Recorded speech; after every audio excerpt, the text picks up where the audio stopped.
Hey guys, so today we have a headliner today. It's a very expensive headliner. It's a factory suede headliner, stitched at that. It's 860 star piece kit with the three different sizes. So you have the small, medium, and larger stars. This kit actually is really good. I like it in comparison to some of the other ones we've been using. The fibers don't stick together on this one. And it always, when you do the three different size strands, it always makes it look a little bit better. Some of them just tend to look a little bit brighter since they're a little bit bigger. I measure it, split them up evenly, and then I go about putting on the easier parts of the headliner that are full. I'll put, so essentially this 800, I put 100 stars here, 100 stars here, 100 stars here, 100 stars here.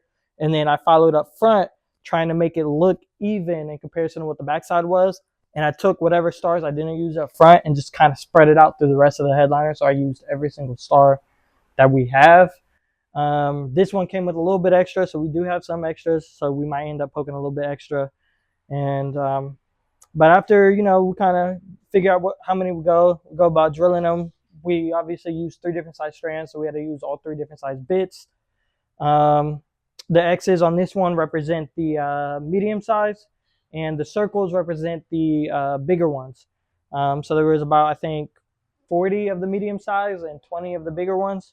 So it's not too much, very subtle, but it does give for a lot better look in the very end at the whole end of the process. It looks amazing. Um, we didn't go for shooting stars options on this one. Customer didn't request it, but so none of those are on here.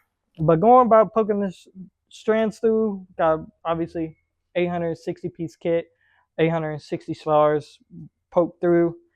As soon as we're done with this, we gotta get it glued. As soon as we're done gluing, kind of trimming them down a little bit so we can get it in the car, and then completely flush cutting them. And then from there, it's wiring the box up. On this one, we're tapping into the rear cigarette lighter. Comes on when the car comes on, so we don't have to worry about anything like that. The cigarette lighter also doesn't get used very much in this car from what he said. So we should never have to worry about anything ever going wrong.